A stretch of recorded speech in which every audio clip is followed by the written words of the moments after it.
Imsa heads to Long Beach for round 3 of the season, and while it might just be a fraction of the distance that we saw in the opening 2 rounds of the year, you can always count on plenty of drama in this 1 hour and 40-minute race. This year we'll see everything from familiar names making their class debut, to teams trying to keep their perfect season alive. Here are 5 storylines to follow in this year's Acura Grand Prix of Long Beach.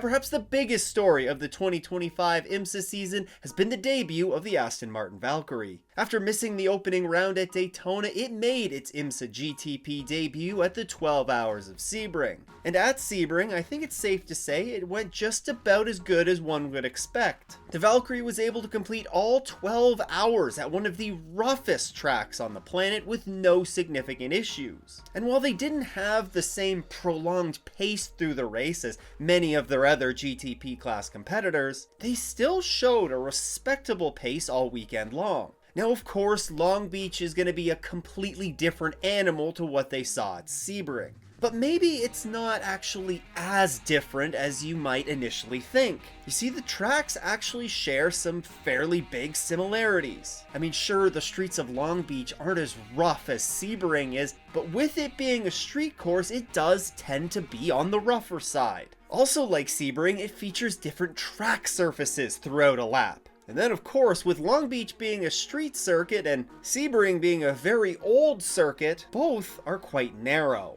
And actually, IndyCar often goes and tests at Sebring on one of its shorter layouts in order to mimic some of the conditions that they'll find during a street course race. All this just goes to say that having a street circuit right after going to Sebring might not be a bad thing for the Valkyrie.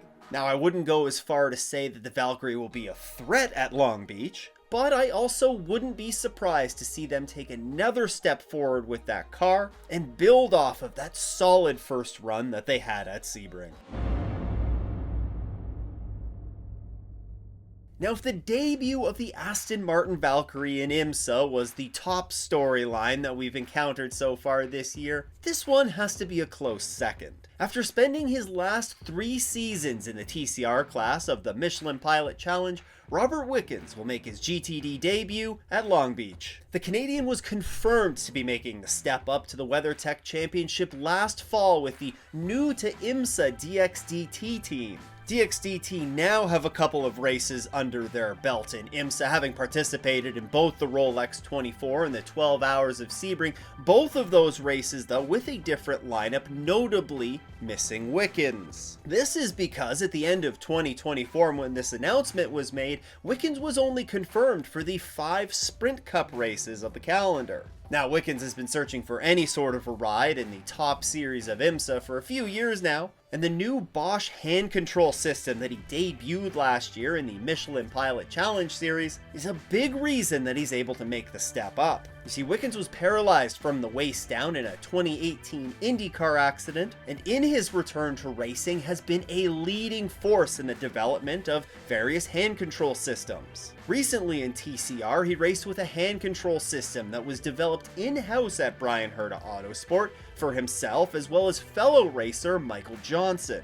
Wickens recently, though, has been working very closely with Bosch to develop a new hand control system, which he did debut for 2 TCR races last year and has now been fitted to the Corvette that he's going to drive in the GTD class. Wickens credits this new Bosch hand control system for being able to make this step up to GT3 machinery, and this weekend is the first of hopefully many more WeatherTech Championship races in Wickens' future.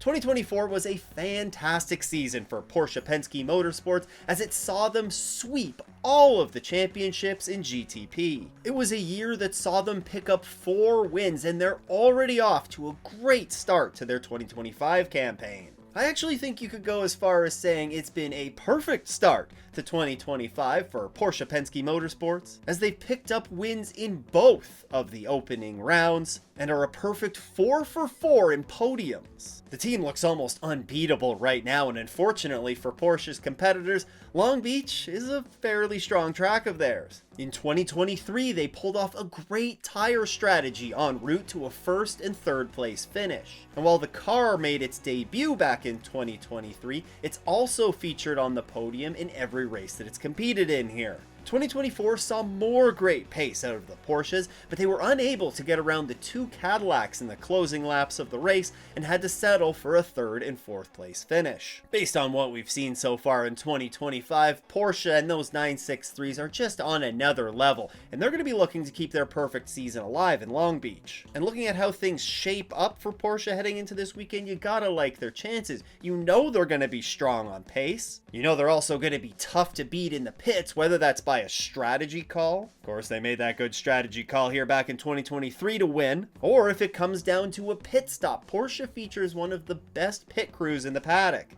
Now, of course, we can't just roll over and give Porsche the win already. After all, let's not forget here that Cadillac was very strong last year en route to a 1-2 finish. BMW has shown very strong pace in both of their previous races here as well, and Acura came oh so close to winning it in 2023. I think we're going to be in for a great battle, but Porsche is the one that's going to have the big target on their back as they look to keep their season a perfect one. Now, starting in 2024, due in large part to the growth that we've seen across Imsa's classes, the Long Beach event would only see one of Imsa's GTD classes on the grid. Both years it has been the GTD class that is featured on the Long Beach grid, but that hasn't stopped one-off entries from the GTD Pro class from making the trip. This year we see a couple of strong GTD Pro entries featured on the GTD grid, as Vasser Sullivan and AO Racing will be bringing cars. Vasser Sullivan actually bring back their number 89 entry, as they are the defending GTD race winners here. In that car will be Aaron Tielitz and Frankie Montecalvo, both of which who weren't part of that number 89 entry here last year, but have actually been on the podium twice here, back in 2022 and 2023, where the duo finished third. Meanwhile, AO Racing will be bringing Rexy back to Long Beach, who's looking for some redemption here. Rexy last took to the track back in 2023 and it did not go very well, as in qualifying the car had a hard wreck on the exit of turn 8 and wasn't even able to start the race. So yeah, I think it's safe to say that Rexy will very much be looking for some redemption this year. They got a pretty solid driver lineup behind the wheel as well, as Johnny Edgar and Lawrence Van Thor will feature in that car, giving both of these one-off entries in GTD very strong chances of finding themselves on the podium. Each year of this race, there's been a different strategy that's emerged victorious in the GTP class. Back in 2023, Porsche Penske Motorsports didn't change tires on their pit stop, and that enabled them to vault into first and second on their old medium tires. Now, they weren't able to hold on to that 1-2 finish at the end, but this strategy did net them the class win. Last year in 2024, we saw a wide variety of strategies being used, with the softer compound of tire being brought to the track. Some cars opted for a 4-tire pit stop, other cars opted for left sides only. And when I went back and watched the pit cycle again from last year's race, I swear that the number 10 Acura only took rear tires. Last year we saw the GTP cars try just about any strategy they could think of, but in the end it was the 0-1 Cadillac that emerged with the winning strategy, as they opted to not change tires at all in the race. This year, it's once again the soft compound of tire that Imsa's bringing, and with it, I think we're going to see a wide variety of strategies used again. But one important thing to really think about is we cannot underestimate the importance of those full course yellows around a street circuit like Long Beach. With the circuit being just very tight and narrow, a full course yellow is just a small mistake away. And if you can time your pit stop perfectly and catch that full course yellow at just the right time, it could be a real difference maker in this race. And I think any of the 11 GTP entries, if they catch that full course yellow at the right time, could win this race. Now, a couple of those GTP cars that are going to be trying to win this race are Acuras, run by Meyershank Racing. They returned to the Imsa grid this year after being on the sidelines for the 2024 season. I dug into their long Imsa history in a recent video. You can check that out right here. Huge shout out to all the channel supporters. If you too want to support the show, you can head to patreon.com/offtheS's. Click that join button below. Once again though, thanks for tuning in. I hope everyone has a great race weekend and doesn't go off in the S's.